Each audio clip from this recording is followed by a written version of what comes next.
Урамагыз нилер көтәсен, тәрәзәдән ташы баксын шатлык, көлүеннән кайгы үрнәлсен, көнләшүдән күзен шикрәйтеп, тәрәзәдән йылдыз карасын.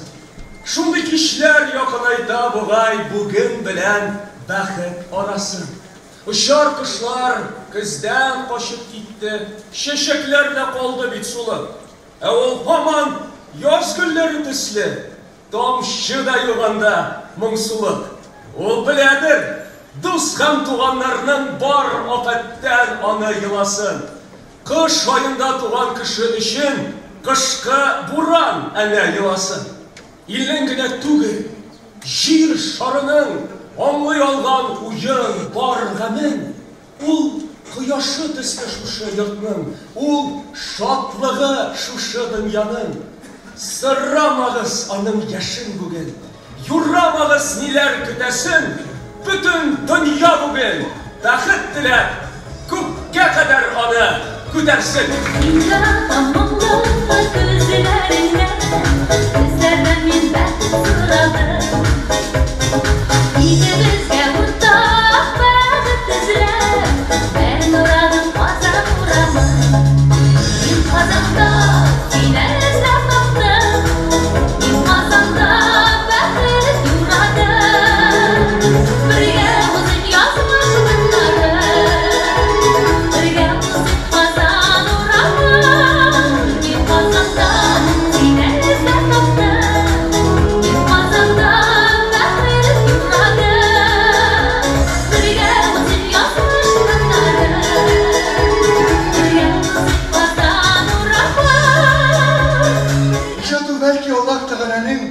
Кешеләрдән яшеренгән иң бөек серен, менә шушы чиксез галәмнең ничек яратылуын аңларга, белергә тырышадыр. Иҗат ул бәлки яхшыны яманнан, явызны зылымнан аерырга өндәүче ихласи бер талпынудыр. Иҗат ул бәлки оҗмактан сөрелгән гөнаһлы адәм балаларын фани дөнья утына салып чыныктырудыр. Иҗат ул бәлки гаделсез җәмгыятьтә гаделлек эзләп бергәләнүдер. Иҗат ул бәлки мәхәббәткә илаһи һәйкәл куюдыр. Иҗат ул бәлки таш бәгырьле бәндәләрнең күңелен эретергә тырышудыр. Ә иҗат ул бәлки кеше күңеленә үзең генә белгән сукмак салудыр. Ә иҗат ул бәлки дөньяның бүгенгесеннән канәгать булмыйча, аны матуррак, гаделрәк, яхшырак һәм камиллерәк итеп күрергә омтылу һәм шуның өчен көрәшүдер. Бу дөньяның мин бер кисәкчеге. Мин кечкенә генә материк. Таулар да бар миндә, упкыннар да, батырлык бар миндә, матурлык. Бу дөньяның мин бер кыйтгасыдыр. Урман миндә шәш дип атала, минем кояш бәхет, аем шатлык, яңгыр булып миннән тир тама. Кайгыларым җир тетрәү төсле, сагышларым гүя ак томан, ә чишмәләрем чиста күз яшьләрем, ә сүзләрем буран, җил сыман. Култык та бар миндә, бугаз да бар, ике күзем, ике күл кебек. Ә йөрәгем утрау дулкын күбегенә күмелеп. Тарих миндә кәгазьдәге хәтер. Ак битләре инде, азаның, ұшы да юғаның уртасы да, күреп булмый аның азагын. Баш миенең сырларына салып, хәтер силеп үзенең үткәнен, ничек итеп җирләр, кыйтгаларның океанга батып беткәнен. Ул заманда җир дә җир дип түгел, башка исем белән аталган. Күзләремне, чәчләремне капшыйм. Алар миңа мирас атамнан. Кеше атлы нәни бер кыйтга мин. Матурлык бар миндә, батырлык. Күпме тырышсаң да, булмый мине хаят диңгезендә батырып.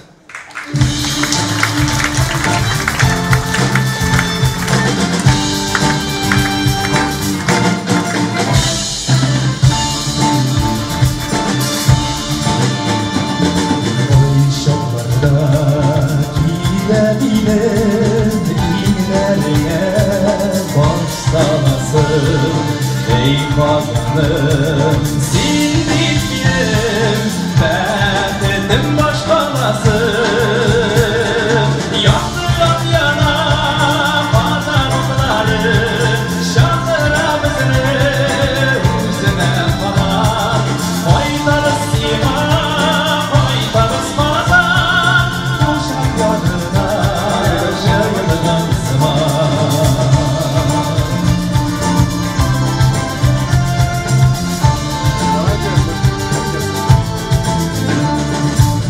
Söyleşim şartlarını sevenlerin gül sanasın ey kazanım sil bilmeyim benim başkalasın yandıran yana kazanları şanlarımızı yüzüne falan faydalı sima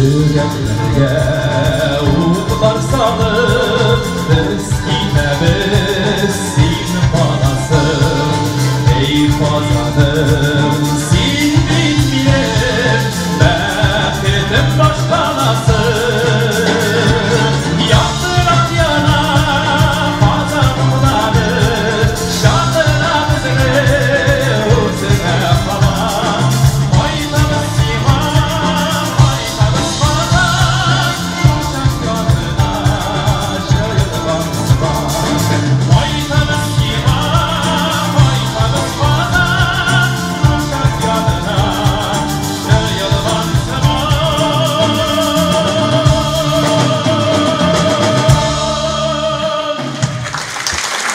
Devlet Sovetinde reislik etken çırda Likhachov bir vaqtda Moskva Federal Sovet yetakchisining o'rinbosari bo'lib tashlaydi. Ko'p vaqtini Moskvada o'tkazganga ko'ra, u Qozonda qaytib ketib kiraveradi. U vaqtlarda deputat bo'lib saylangan Razil Valiyev Tatariston Milliy kitobxonasi direktori vazifalarini boshqaradi. Belgilangan ko'p vaqtda kitobxonada o'tadi. Şulay bir kunni Devlet Sovetine kelgach, mening qarshısına eli yomog'ini Moskvadan qaytib tushgan Likhachov uchraydi. Razil, benim o'rinbosarlar seni Devlet Sovetinde bek siyrak bo'ladi deb söyleyler. Deputat bo'lib saylangach kunda kelib yurgan kerak bunda. Razil oqtirab qolmaydi. Sen Vasiliy Nikolaevich, g'od-g'odi deputat boshim bilan reisten de yaşarak kilib yursam qolib dursam bo'lmas. Onun o'rnimda ularga yuradi o'ylar. Mana siznikin. Shunga bek siyrak ko'rinirga tirisham degan. Vat, mana senga men. Devlet Sovetisi başlanan aldığından, reproduktordan hürmetli deputatlar, sizni zalga chaqiramiz degan tovush yangraydi. Razil Valiyevning zalga kirishga oshiqmish yurganini ko'rib, eshik tubida kezi turuvchi ongandashi. Razil efendi, nega kirmaysiz? Singib qolasiz bek. Mana qarshi Razil. Onda bit bütün deputatlarda kirsin demediler. Hürmetli deputatlarına gına chaqirdilar. Mana men o'zimning hurmatlimi, to'g'rimi ekanligimni o'ylab turaman degan. Razil efendining milliy deputat bo'lganin ondan da yaxshi bir kishi topilmas. So'z Tatariston Respublikasi Davlat Soveti raisi Farid Xayrulloh Muhammad Shidra.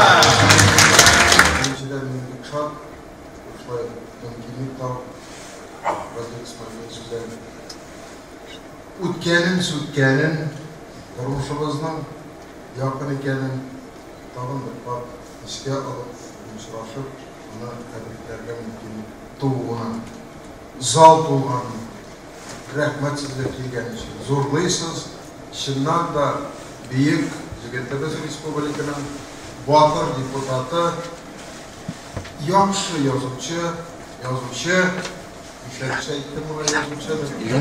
Следующий дежурный вопрос. Bilasiz, Kırgızistan nasıl bölüm vatan? İştiler mi? Razil İsmail Şırtık bölümünden eden Respublika durmuşunda tiren iz kaldırgan yazıcılar, siyasetçiler arasında ayrılıp durar.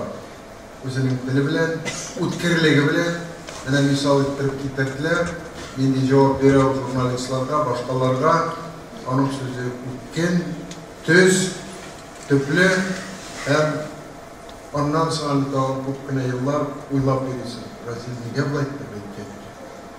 İşte bulayt dep uylanyp.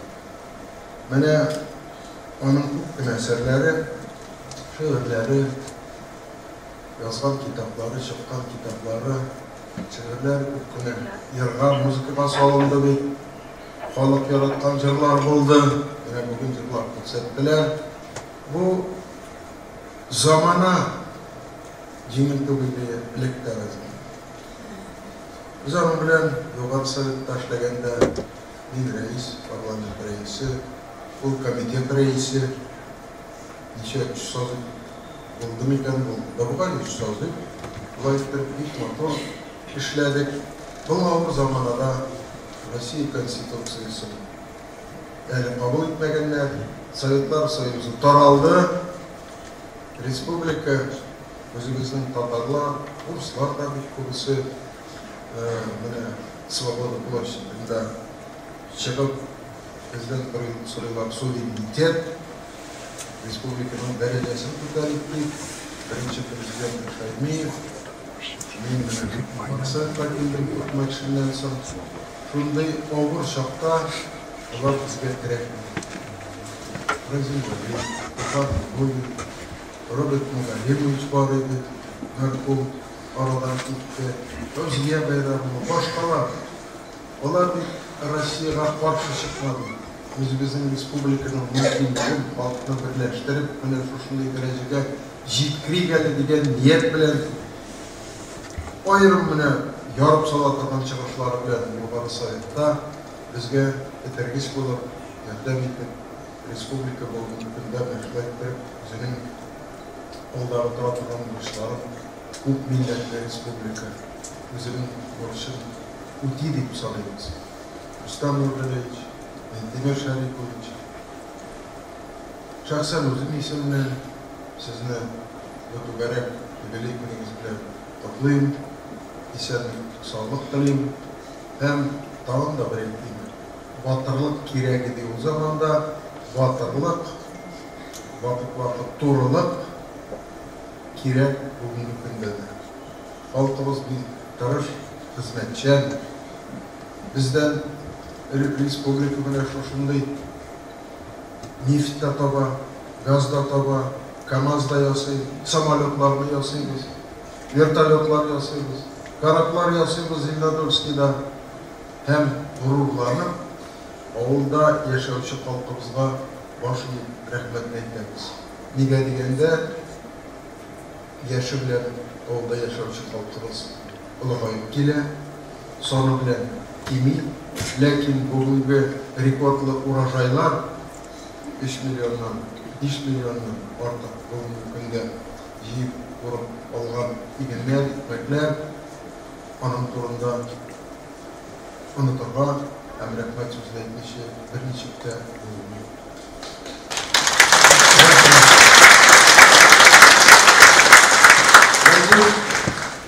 Senin bilen bizden hiyallar hukuk milletli Respublika'nı hukmaştırırga, birleştirirge degen niyetle işlegen işler. Şarşular Moskov'da iske düşer, Doğan gününde iske düşürüp olsunmayın. Hukukla Moskov'da yerinde dururlar. Yeltsin'e de, Hazbulat'ı da, başkaları da bizim депутатlar barıp, kurtağa salıp, söyleşip, aşağıdır anlaşıp, aşağıdır anlaşmışıp, gitken yıllar bir ister. Razil Valiyev bu Respublikanın bugünküsüne hem kileşegine özümüzün Tatar tilini saklawda, milli tilimizni, ota-anamız tilimizni zor ülüştürken şahıs. Rahmet sana. Yılında Tüm okuduğu sözler yazılgan, lakin rezil bileyindi benim Tatarça okuy başlasam, zaldan çıkara başlıyorlar. Dürüst değil, tankitlisin, nersedir anlap olmuyor sözümle. Men şunu bugün iskalam, rahmetimni, ayırım kuzimni, bana Tatar tilini öğretken kişiler, meni, Razil Valeyev'de, Turhan Menullin'de, Robert Menullin'de, 45 yaşta katli men Rus avlunda yaşap, Rus tilinde okup, Ruski Aktaş degan rayon var, birgina gaila Tatar gailasi bize tili partiya bo'yicha Ivanenlar Zafar Viktor Proykonga biz 45 yaşta katli isamsizda sog'lig'ingiz degan so'zdan boshqa qolganini anlamayman. Tataristonda yaşasam da Tatar balası bo'libdi. Anlaysizmi? Men o'zim shunday kelib, urush ettirib qo'ydim, mendan uylanib ketgan kishilar emassiz. Feyziya Bayramova yuqori Sovet o'tirishida chiqara boshlaydi. Davlat tilida, Tatar tilida da borga kerak o'tirishda bugun. Mening so'z boylig'im yo'q. Engemege kirge, delillerge, Rusça akışan, hakikliler, Razil Sınavlik zor rahmet. İnsinin yazılan sözlerini gözge yanına basıp kışkırıp okuyduğum. Anlağım sözlerini yazıp alıp ilem Tufan'dan ya Razil'den sürüp bunun tercümesini çıkın. Nersesi mağanasını indi. Kolay kırıp Tatar dilinden bunlar ürettiler. Allah'a affetsin. Çok ağlayın. Loyuz hanım bana Razil eytedi. Senin evine çok kırışı payıklı. İşte öyle dememekte. Yok kışkırıp okuyamaydın kızgı yanında. İşlerge gerek özünle hem sözlerini öğrenirdi. Şunday zaman alak oldu. Lakin mene şunun faydası da buldu. Men buldum. Tatar oğluna barsam da, şehirde paylaşırsam da, Tatar dilini, Mediyen dilini anlayıp, işitem, hem hukkuna meselege Tatar dilinde cevap da veren olan. Öğrendim yürekten rahmet çıktı. Razil Valiyev Batar kişiydi. Elimine eğittim ama Razil Sınavlasın rahmet. Bu bulgavur zamanlarda halk arasına da Kurkadır eymişlerdi. Halkta sıralar, doğru sıralar, ciddi sıralar. Bunda Razil'e, başkalarına, Tatar çocuklarına, kızlarına sarıydırayım, müracaat ededireyim. Bana bu auditoriya pazarlarında miting kula, varlıklar, zinhar, alıp bilençiler, söyleşiniz. Razil, rahmet sen. Bir dakikaya sokmadım, vardım, anlattım, delilledim. Hem özümüzün Tatar dilimizni saqlab qolirqa degan niyat bilan ishlagan ishlarimiz bugungi kunda mana komissiyalar tuzildi, Maratgotovich komissiyasi, mening o'rinbosarim, mana boshqalar, maktablar, madaniyat ministrligi bu masalaga burildilar. Ikkinchi qaror. Eligini Rus teatrına borganim, bu ayda onlar Tatar teatrına, Ahmet Tatar drama teatrına bordim. Eğitim var idi, Tatarlar var o şekilde olmasınlar, Rus teatrına vardı, biznikine varmıydı. Rehatleri tanıdım, spektaklini Tatar dilinde, Ruslar da tercümeçiler bilen, nauşniklar bilen okudular. Benim ulağım boyunca biz özümüzün grup adetlerimizni, dillerimizni, jırlarimizni, şehirlerimizni yazgan yazmışlar Razil Valeyev'de işe alıp, okup, ballarımızga terbiye edip, öğretip saklap alırız. Şanlıkçımız bir zor. Razil, tebrikliyim. Medine Şerif'miş, sana bugün şolturaktı. Özünün dileklerini motor ettirip yazıp sana verdi. Çıksam ben sana onları tapşıram.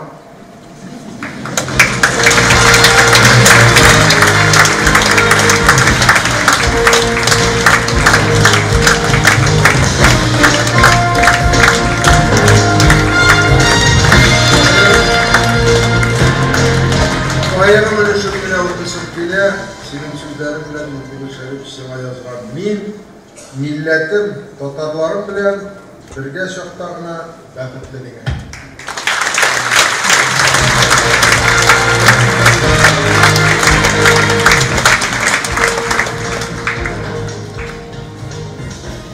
Юбилейde atağınlarsa deyip eyteler. Ailemini sakla, zallarını terbiyeler ister, motor ettirip, bana indi başı kalır. Bizde de Kazan'da buldu, İjav'da bugün işittiniz mi? Mene bitkindik, bayılık hasret geldi. Bayandan aileden de durar. Tuşulardan da, klas yetekçilerinde de durar. Lakin ulu koyup hasret neyinlige, bu ailelerge. Bunun işe uyuyan baba, bunun işe uğa olan şeyler, mene şimdi bacanılar olması için bizde rezillerimiz gerek. Siz gerek bütünümüz. Biz bu aile diyen meselenin bayram tutardık razısına geldik. Sema ciddirem orşit olan mesele. Bırak diyen sözünü mineyten olmalarına gerek. Вступил в брак. Что это такое? Ты говорят, эллерди эйберге басканка. Вступил в брак. Создали семью. Создали счастливую семью. Балалар тут. Мне бракка баскаш была на 45 разводов, на 45 браков, 45 разводов в одном районе нашей страны. Татары, да? Bu bir borçlu takım mesela. Birer verse ekleri kalıp taşının kurumdan bulur.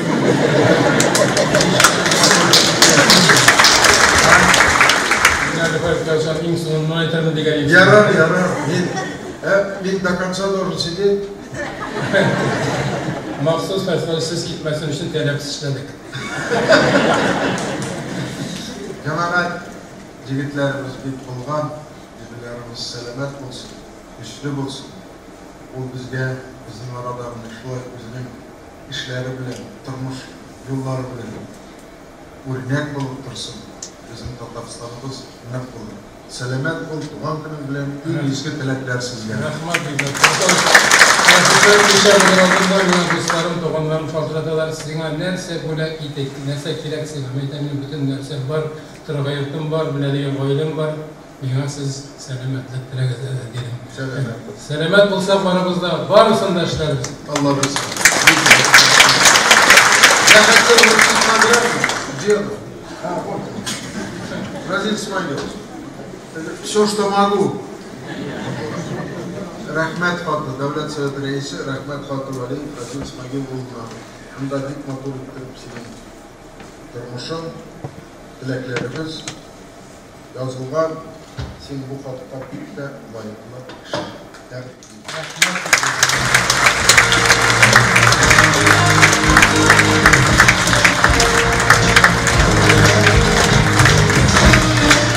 Aliye'me bayram buket. Seni düzgâd için bekti Washington'lık şey mi ne? Buranın neytesi. Onlara Allah yardım tüzümlük versin. Davay.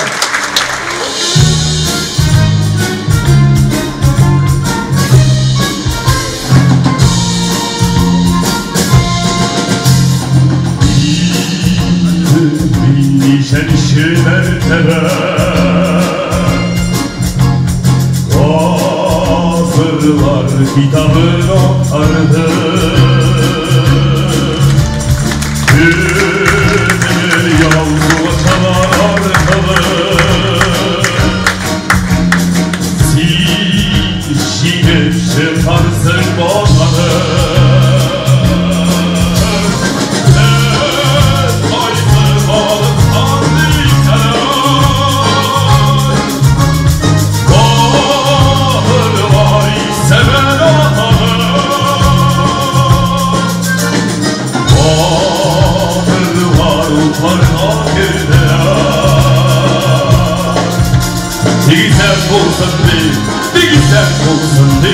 Digisen olsun değil vatanım Digisen olsun değil, digisen olsun değil Digisen olsun değil vatanım İlimden kocası utanığa Bin jirgenip basıp atmadı Götür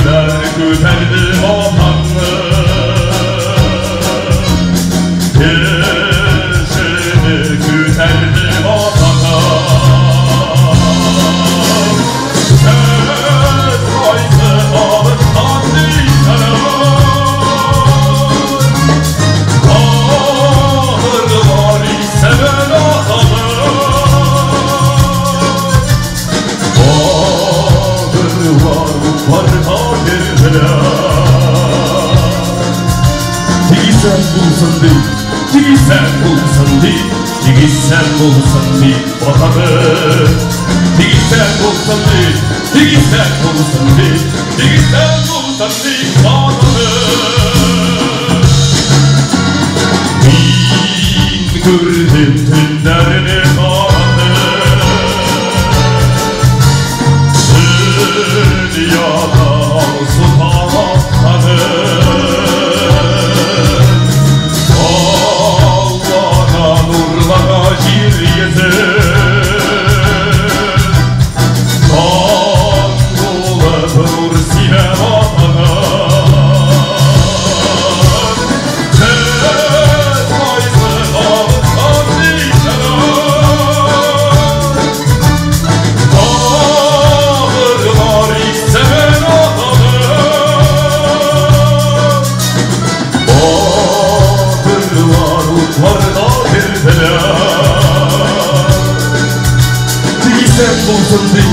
Tigisen bulsun değil, tigisen bulsun değil vatanı. Tigisen bulsun değil, tigisen bulsun değil, tigisen bulsun değil vatanı. Tigisen bulsun değil vatanı.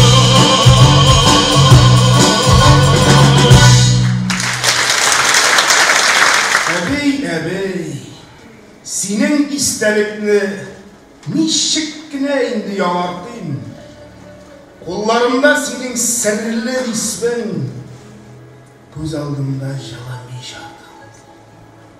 Benim etkey senin şahtör ulun, Zor İsmail Ağa'nın ismi, küşteneşke jimiş alıp kaytkan, düşlerinden jigan disbinni.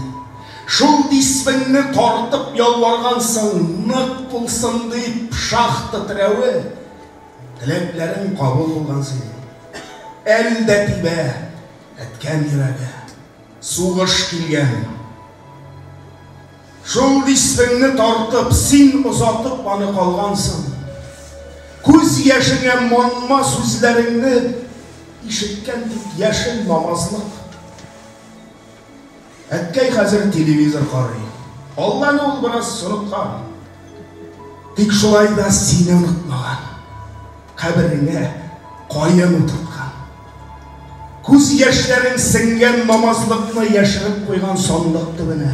İske düşken sayın alıp qarayım. Ol kadarı küfür düğülle. Kollarıma sırlı disbin tutup, miş altında uylap oturam. Amiş yılı da yılı. Allah'ın deşine kaygı kirip oturgan. Benim hazır evi us imanım. Benim evi hazır us Allah'ım. Tek şu ayda kaygı kilgen şakta kullarıma disbin alıp uylanam. Yurt salığız. Ullar üstürügüz. Bәхет kirsin dedin ilerge. Nasip bulsun dedin tuğan jirde. Burasına hayatı ulerge. İgin şeşkime bir aşılanma. Bir jir kuvaşında jir yazan. Jir yazı şul kadarlı ağır. Jivermiyor. Olsa buğazdan. Disbin ise evi. Korsam idi. Dünya hazır nişçe rüzgargan. Amin haman doğrılıklı sima. Disbet zemebi sözlerden.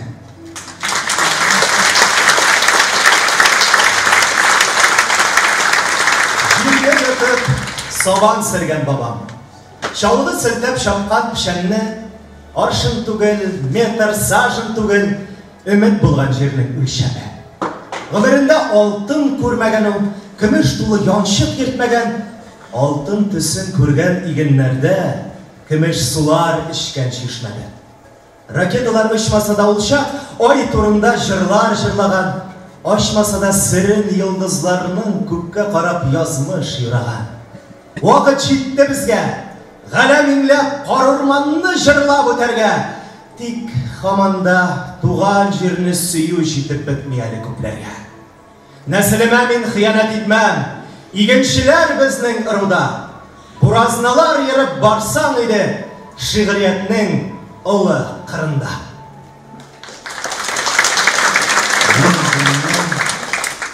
Кемгә шаганымны дәгайменә кистереп әйтә алмыйм. Бер караганда әнкәйгә дип әйтергә мөмкин. Хәтта без аның белән икебез дә бер үк көнне 4-нче гыйнварда туганбыз. Буйсыным да әткәйнеке сыман 187 сантиметрдай баһадирдай буйсын түгел. Әнкәйнең йөзенә ошак түгәрәк, базыгыррак гәүдәле булып яратылганмын. Шагыйрәне халкка бөтен эшләргә дә үҗәтлегем мөгаен алтын куллы әнкәй нәселеннән бераз яккандыр. Шулай ук язмышының шигърият белән бәйләнеп китүенә дә үзе дә бәйтләр чыгарырга яратучы, әдәбиятка гашыйк әнием сәбәпчедер. Алайса, нигә соң әле мин һич көтмәгәндә сәясәт дөньясына кіріп киттем дә, бер артлы җаваплы урыннарда эшләдем.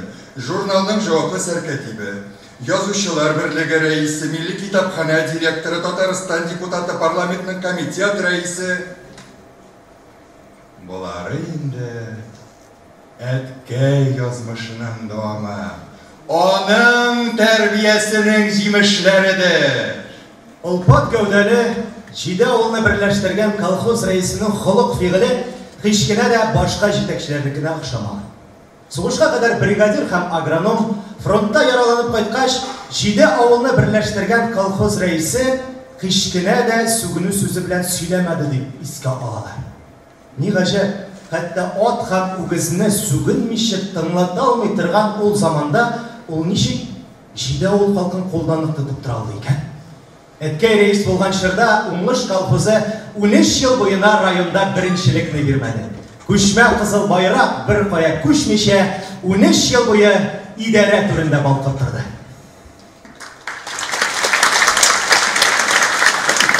Гаиләдә 8 бала, 8 төрле холык, 8 төрле сәләт.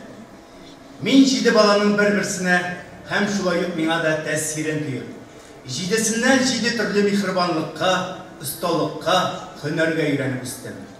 Минем бүгенге холык фигылемдә, ирешкән уңышларында һич шиксез аларның да өлеше бар. Башлангыч мәктәпне без үзебезнең авылда элеккеге мәчет бинасында укыдык. Мәктәптә укыганда иң зур хыялларымның берсе, әнә шул манараның иң очына менеп тирә-юньне күзәтү иде. Минем хәтта әнкәйдән мәчеткә манара нәрсәгә кирәк дип сораганым хәтердә. Моңа каршы әнкәй, манарага менгән кеше Аллаһ Тәгаләгә якыная балам дигән сүзләре гомерлеккә хәтеремә менеп калды. Әгәр дә шул манарага менеп, күгәрчен тәрәзәсеннән башымны тыгып карасам, күрше авыллары гына түгел, Казан, Мәскәү калалары һәм хәтта Аллаһ Тәгалә үзе дә күренер сыман иде. 4-нчедә укыганда барбер мендем мин мәчет манарасына. Әллә инде беренче тапкыр күз алдымда ачылып киткән шундый манзарадан, әллә инде манара чайкаудан күз алларым караңгыланып китте. Әйтерсең Аллаһ Тәгалә үзенең биләмәләрне рөхсәтсез нисез кергәне өчен шулай акылымны томалы иде. Шушы мәчет манарасыннан беренче тапкыр дөньяның матурлыгын, гүзәллеген күрүем һәм хыялый күккә ашуым бүгенге дәяле күз алдымда. Мин ул чакта хыялый күккә генә ашып калмадым. Аллаһ Тәгаләнең үзе белән очрашкандай булдым. Құлағымда әле һаман да әнкәйнең манарага менгән кеше Аллаһ Тәгаләгә якыная дигән сүзләре яңгырап тора сыман. Гөлгә күрсә, алама башлар кояш эчсә, күңелләргә шатлык күчсә, бер шатлыкны ишкә ай бүләе. Күңелләргә şadlık düşse, bir şadlıkını bişke ay bu leyli.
Мәскәүдә әдәбият институтында укыганда мин беренче курста уйланып, гаилә құрып җибәрдем. Хатыным Алия белән икебезгә дә 21 яшь тулганда кызыбыз Симбикә дөньяга килде. Торырга урын юк. Тулай торакта бала белән яшәргә ярамый дип урамга куып чыгардылар. Мәскәү читендәге бер дачаның хуҗасы белән сөйләшеп, шунда тора башладык. Аңа түләү, гаилә асрау өчен заводка эшкә кердем. Көндез лекциядә, кич заводта. Шуның өстенә шигырьләр, мәкаләләр язам, китап чыгару өстендә эшлим. Шулай бәргәләнеп, суткаланып йөргән арада 2 ел гомер узып та киткән. Ә минем әле һаман яшь киленне әткәй-янкәй янына алып кайтып күрсәткән дә юк. Көннәрдән бер көнне әнкәйдән хат килеп төште. Хатның башында ул авылдагы, өйдәге хәлләрне язган, ахырын шигырь юллары белән тәмамлаган. Кайтсаң иде кеше улы кебек, япсаң иде лапас түбәсен. Өйләндең дә хәзер, оныттың ла безне күрәсен. Шушы юлларны укыгач, йөрәгем өзелеп төшкәндәй булды. Әйе, кайтмаганга бик нык үпкәләгән, рәнҗегән иде әнкәй. Ә мин утырып ана шунда ук шигырь юллары белән җавап хаты яздым. Ниләр языйм әнкәй? Ни җибәрим? Бар булганым кара һәм каләм. 70 дигән юлы шигыремнең шигырьләрдә генә җибәрәм. Үпкәләмим, сөйләмәдең диеп, Уитман һәм Лорка турында сорый иде. Әнкәй, зәй артында күк белән җир, нигә орына? Матурлыкны аңлый белгәнсең син. Белмәсәң дә якташ Шишкинны. Хәлең ничек? Бирең сызламыймы? Безнең монда 6 эш көне шәһәр матур, яшәү рәхәт диеп, үткән хатта сине алдадым. Моңсуланып банан ашап йөри, балан ашап үскән малайы. Ә бананнан кабак тәме килә. Безнең якта кабак мул була. Сарыкларга кабак алыр өчен базга төшкән чакта егылма. Сорық дегеш, балындарда не хәл? Ғима дейма хаман күтуші. Күтушісіз қолған күту нешік, бізде шулай қазір жер ішік. Гүрге түгел илге кетеміз бе? Елап бардық, ләкин юл бұйы. Ұзатып қолды қойы. Сенің үшін ең қадірлі нәрсе шул қойы. Шул қойыда сенің бар фәлсәфәң біз мәңгілік дейсен қойы көк. Шулайда көз алдыңда езің еламсырап тұра бұйыға. Тәрәзі артында сиренаға аша гулимәлі хаман бағана. Тәрәзі аша сенің көз нұрларың құяш нұры білән ялғана. Киттік инде, киттік, тіләп киттік. Мұнысында бір кім қумады. Қоя барсақ, ай еріп барды, әр орманда бүрі улады. Біз киткенге юлар сүйінділер. Жерлер кезіп ояқ арыды. Уларымны сақтай алмадым шул. Өз-өзімні сақла, ярайма. Нелер yazayım tağın, neler salayım, бар bulğanım, қағаз һәм қалам.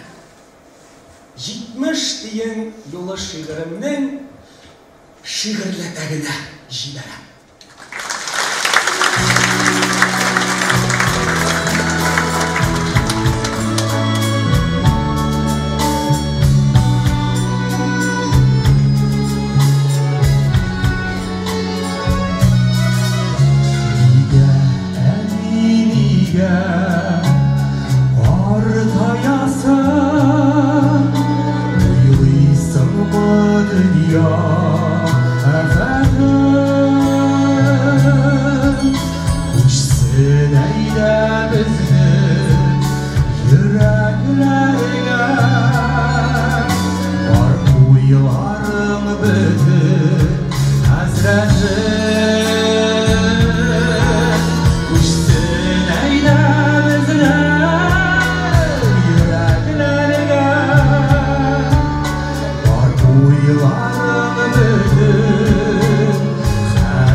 Мен бурят шагыйры Навзир Нимбуевның костюмын киеп, Oley Selim apasının 2 razmerga zora ak tufli alıp onun başına kağız dümbüşlep Zagıs'a gittik.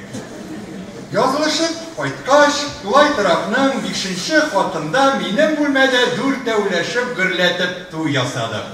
Tuyda Aliye'nin apası Rima bilen birge Moskov kalasında okuyturgan şair Redif Gataulin de var idi. Biz tam atkanşı kungul açtık, jırladık, biyedik. Min o vakitte bu adımımın nindi zor vakıga olasını bilmeyde anlamayaydım. Şakti vakit elimin mehabbet isrikliğinden oynayamış yerdim. Eğnilenişip bir katına uzgaş, Aliye'ye bağışlap, Vağda isimli şiir. Ujmaq vağda etmeyim sana. Büyük tor elişiklerim, var bulganım şiirlerim, hem de para etmegim. Köpne bir almam sana, yıldızsız da etmemin, ayını bütün kiliş saklap, seni ahırı kütkenmen. Şatlıklarım, tulu kiliş, aygımda da şeşmedim, yırttım belekey bulsa da, biye geli köklerim, belki bəxtli bulmazsın, bəxtsiz de etmemin, ujmaq birem demeyim sana, temukka da kırtmemin.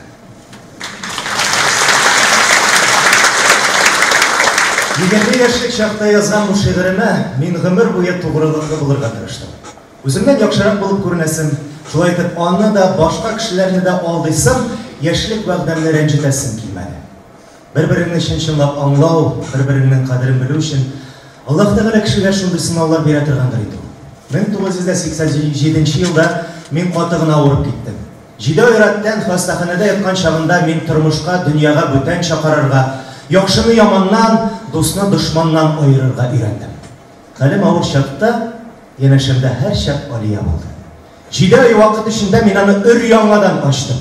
20 ел яшәп тә моңарчы күрмәгән яхшы якларын, яхшы сыйфатларын тоеп, үземнең бөтенләй үк ялгыз түгеллегемә куандым, аңа ышанычым артты. Şairning ömürlük yoldaşı, ilhamçısı Aliye Hanım bu şeşekler sizge.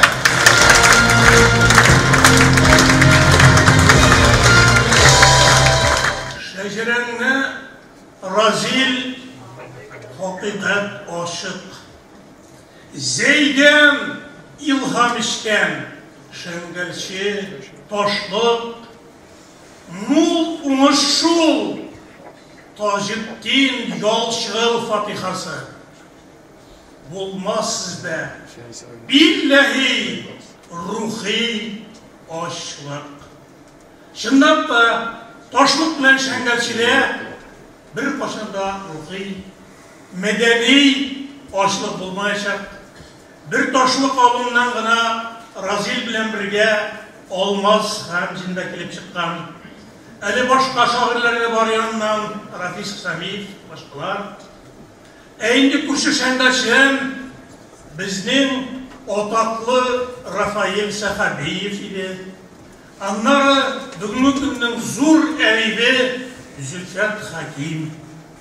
Görürsünüz, ne kadar kişi bir avullarına, 2 avul demek sonra kolaydı. Şuşu avullarının, şuşu Zey yılgasının şındap da Taceddin Yolçıl bilen beylenişi var. Ol şuşu ayaklarda okutkan hem duasın, Fatihasın bilgen. Bu yaklarda Kulgali doğmuşken diyen haberler var. Muğayın bu yaklarda Zey yılgası, Zeydeş'in razilinin bizden aksakal yanışımız Batullah da şulay yürüyüdür. Hem halkımızın zor galimi Hatip Minibuluf'ta, ol da Zeyra'nından ol yaklardan. Mene köpmük şey çıkkan, bu yaklar iskitkiş matur, hem mene Zeyr aldığı yak buylarda. Taşlık alı turunda köp indi süzler buldu, avattırmayım.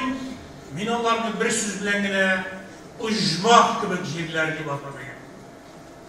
Hem razilin turmuşunda ujmaq bilen beyli bir köp моментлар, бик көп жерлер, урыннар болды. Менә шушы зәй якларында, Ташлы авылында ул иманлы итәр өчен әле яшь чагында ук мәчеткә манара куйдырды. Соңыннан депутат булгач, бик зур ил агасы булып үлгәч, авылында мәктәп, мәдрәсә, мәчет һәм елгаларны, буаларны матурлап, bir тарихта шын татар авылы барлыкка китерде, ягъни китүгә татыр катнашты дигән. Минем уемча, шагыйрь авылы шулай булырга тиеш, аның бу беренче узмагы. Инде туйда иткән җмах вәгъдә итмим сиңа. Тамухка да кертмә дигән сүзе бу бер кадәр аның инде тыйнаклыгыннан гына килә. Разил хәтта шуныстын чагында да, соңыннан да үзенең гаиләсен оҗмахта яшәтте. Хәтта оҗмахында, шигърият оҗмахында һәм ил кеше эшли торган, бүтән эшләрне дә эшли торган үзенең үз кулы белән, үз акылы, үз таланты белән ирешкән оҗмахында яшәтте. Разилнең нәселе турында сүз булды.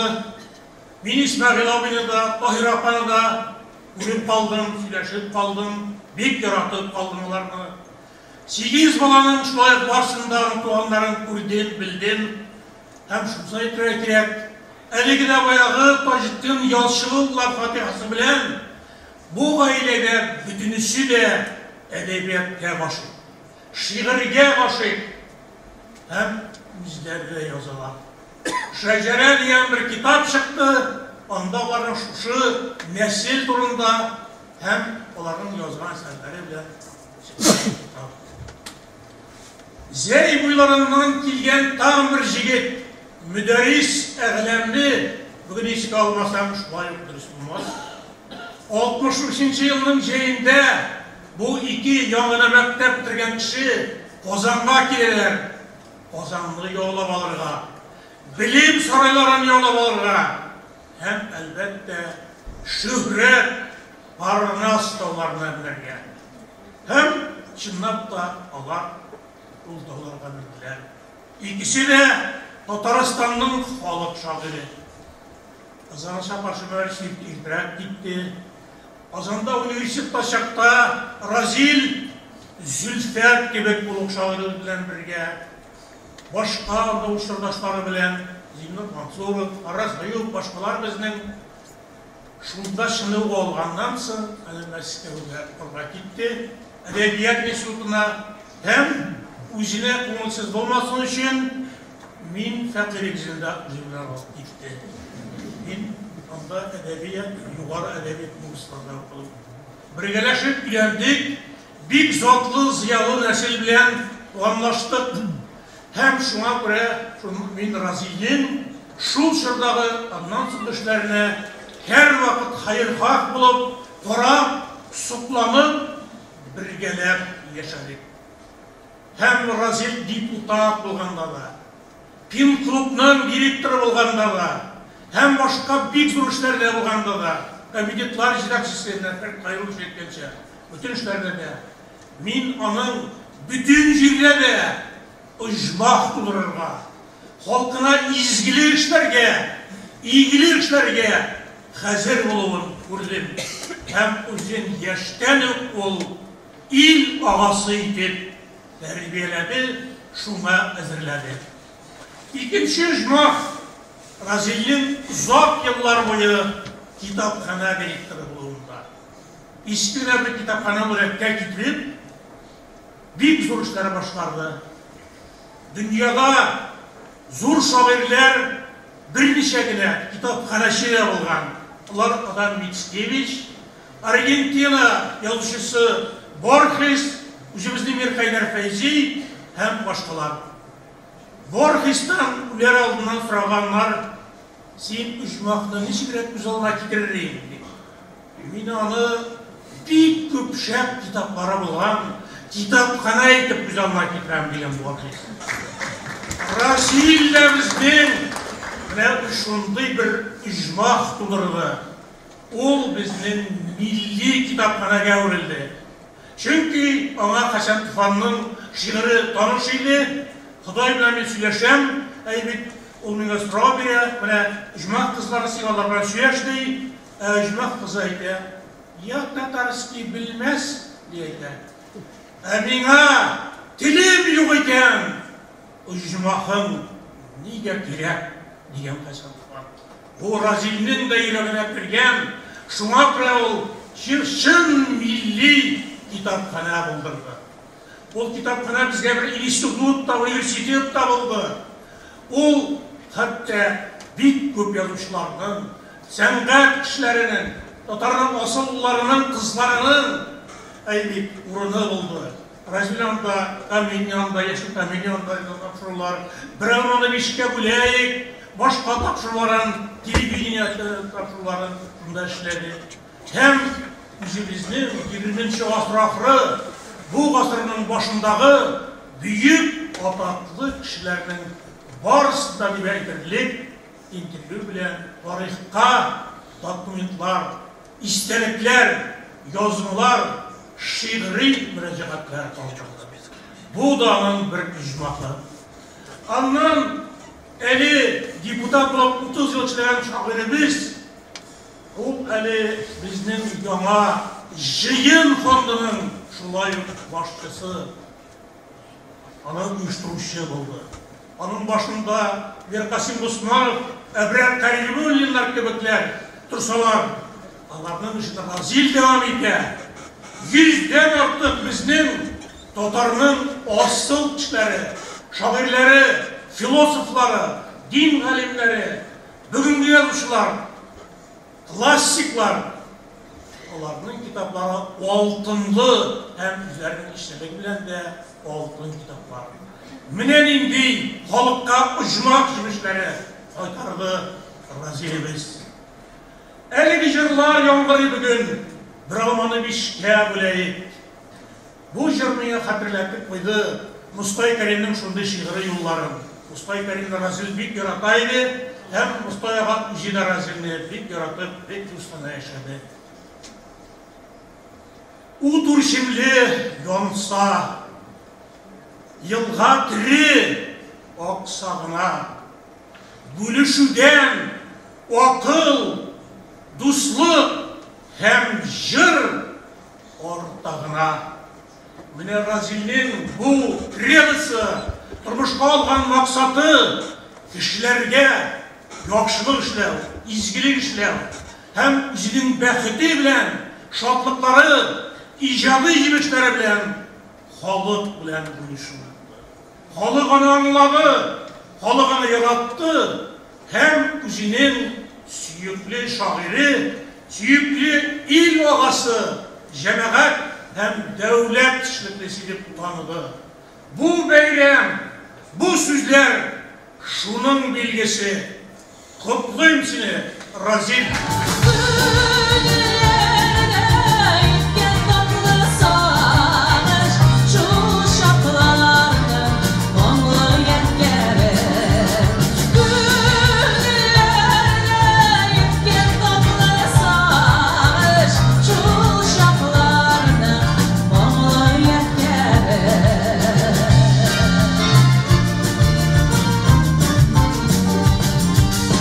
Urda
жері, Бұлғар илі.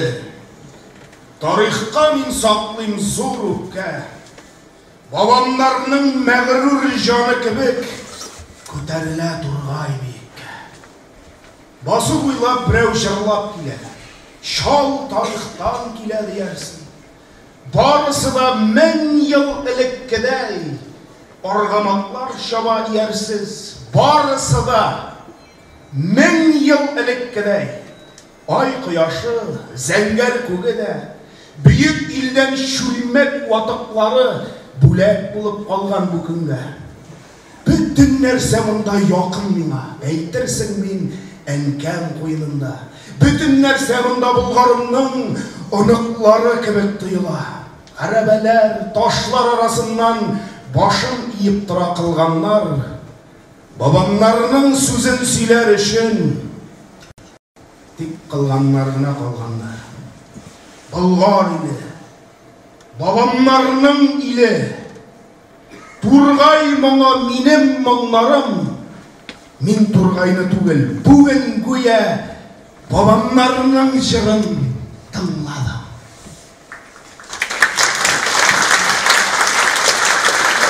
Яна музей Қазан өзегінде, яна таңда дәулет музейі.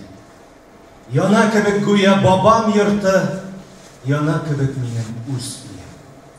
От ішінде інжі, асылташлар, бұл язмалар, нәсіл башыбыз, ғасырларны салып желкелерге, подвалларға китап ташымыз.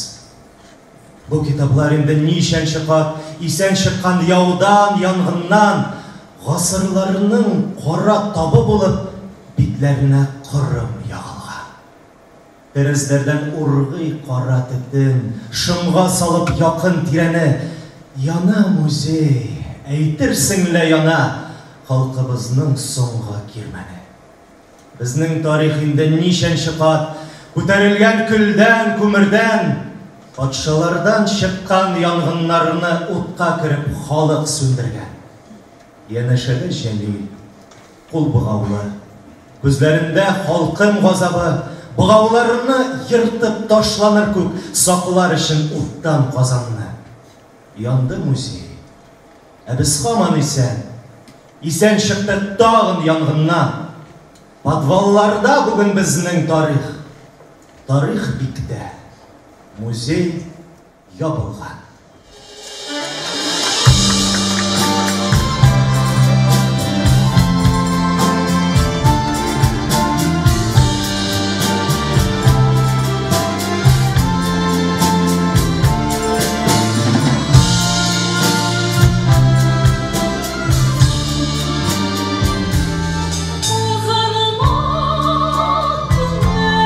Sesini uyulamaz.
Аның бит татар халкы турында күп әйткән сүзләре бар. Ләкин мөгаен аны яхшы тасвирлый торган аның иҗатыдыр. Үзе турында болай дип яза. Кыйналсам да һәр чак алга дәшәм сине тормыш. Карагыз нинди матур. Нинди генә хәлдә булсам да мин бит тормышны алга чакырып бара дигән сүз. Ул бит чынлап та бирешмәде. Аның төрле чак булды бит ул егетнең. Әле начар гына торган чагында Мәскәүдә укыган чагын искә төшерегез. Кем чит җирдә укып йөргән шул белә инде. Ул үз халкына һәр вакыт ышаныч белән карый. Үз халкына, татар халкының киләчәгенә ышана ул, өметләнеп тора. Мин милләтем, татарларым белән бергә чакта гына бәхетле. Ул зур дәүләт бүләгенә лаек булгач, миңа хәбәр итте. Менә һәр төрле кеше төрле хәбәр итә бит инде.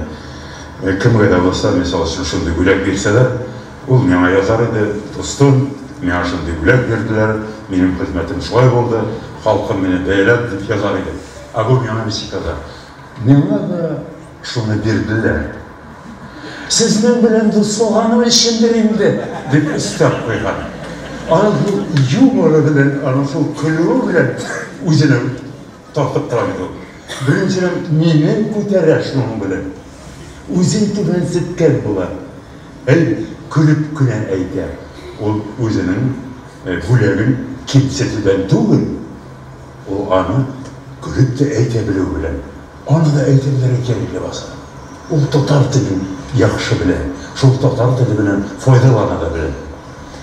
Бер вакыт үзенең китабын миңа бүләк иткәндә, җырларыбыз, уйларыбыз уртак булсын дип язган иде ул миңа.